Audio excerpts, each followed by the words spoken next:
Many methods of execution were initially developed throughout history to make the death penalty more humane and painless. These included the guillotine, the gas chamber, lethal injection, and the electric chair. However, in one instance, history went in the opposite trajectory and sought to make execution as painful and brutal as possible. The time a man was boiled alive. The first man boiled to death in Great Britain was one of the most brutal executions in human history. Richard Roos, in 1531, was boiled alive after allegations of poisoning food.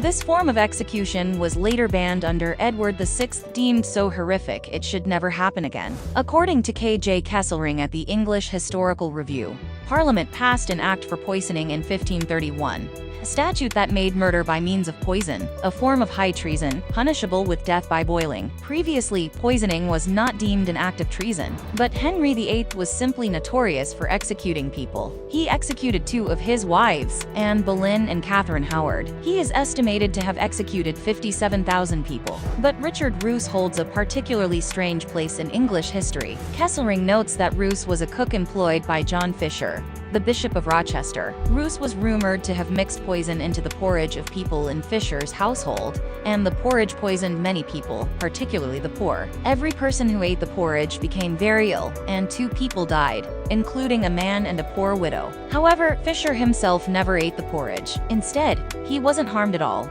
Roos claimed the whole act was just a joke, where he intended to put laxatives into the food of the people present in the household. Somehow, the matter garnered the interest of Henry VIII. Henry VIII had no personal animus against Roos. Instead, he had a strong fear of poisoning. As the King of England, Henry VIII regularly employed food tasters to guard himself against poison. When the bill passed, anyone who was convicted of fatal poisoning would be declared treason. The reason Henry VII took particular interest in the Roos case was because of the person Roos intended to poison, John Fisher. Fisher was a political opponent of Henry VIII.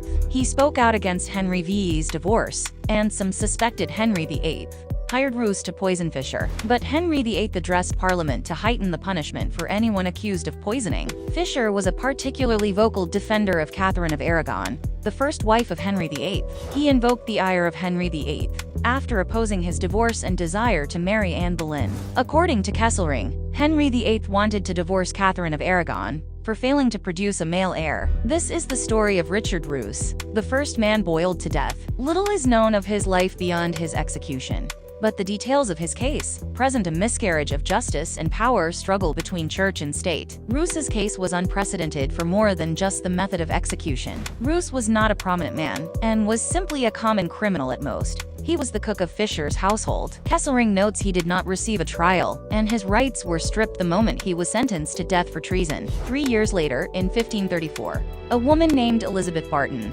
who apparently had mystical experiences and was outspoken against Henry VIII's matrimonial policy, was also condemned to death without a trial. We cannot tell the story of Richard Roos without mentioning Fisher. Many speculated Henry VIII and the Boleyn family paid Roos to poison Fisher. After all, Fisher was a prominent political enemy. In response to these rumors, Kesselring says Henry reacted angrily, but that does not explain why the crime was labeled treason, or why boiling was chosen as the method of execution. In the drafts of the act of poisoning, we perhaps find an answer, since poisoning was already a felony.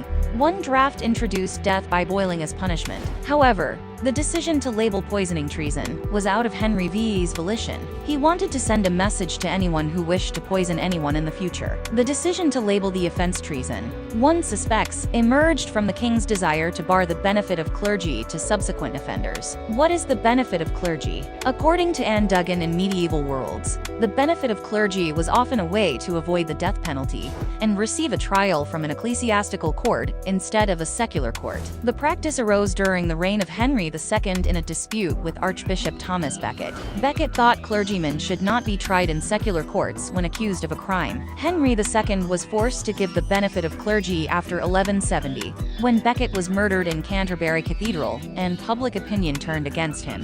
Henry VIII and his predecessor further stripped away at the benefit of clergy, and Henry sought in Roos's case to stop anyone accused of poisoning from getting immunity from the death penalty through claiming clerical status. Only those who had the clerical rank of subcleric or above could invoke the benefit of clergy for poisoning. Previously, in 1512, Kesselring says Henry VIII removed the benefit of clergy for anyone who committed murder, a felony on consecrated ground. Bishop Fisher opposed Henry further stripping away the privilege, and it made sense for Fisher to oppose Henry's political maneuver. It was his household that had been targeted by poisoning, and Henry was trying to attack the rights of the clergy, after a poisoning he was rumored to have supported. Roos later partially confessed to the poisoning after getting tortured. Regardless, Henry VIII succeeded in getting Parliament to declare the act of poisoning treasonous. Since it was deemed treasonous, the benefit of clergy was stripped for any clergy accused of poisoning, particularly fatal poisoning. On April 5, 1531, Richard Roos was executed at Smithfield. Clearly, he suffered, and he suffered a lot. One person present described the scene. He roared mighty loud,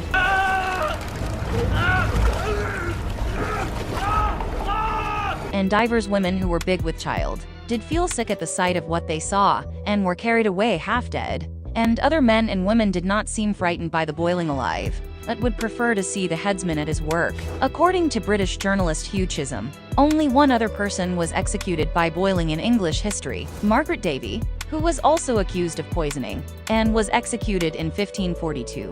Also at Smithfield, in 1547, Edward VI repealed the Poisoning Act. Roos simply got unlucky at suffering the wrath of Henry VIII, being thrown in the middle of a power struggle between a king and a bishop. Of course, killing 2 people in a poisoning was an unacceptable act that he needed to be held accountable for, but not being given a trial and having an especially vicious form of execution suggest Roos suffered the misfortune of being in the wrong place at the wrong time. Death by boiling stands apart from other methods of execution, which tried to be more humane versions of the death penalty. If you wanted someone to suffer while they died, like Henry VIII wanted for poisoners, death by boiling was the method of choice.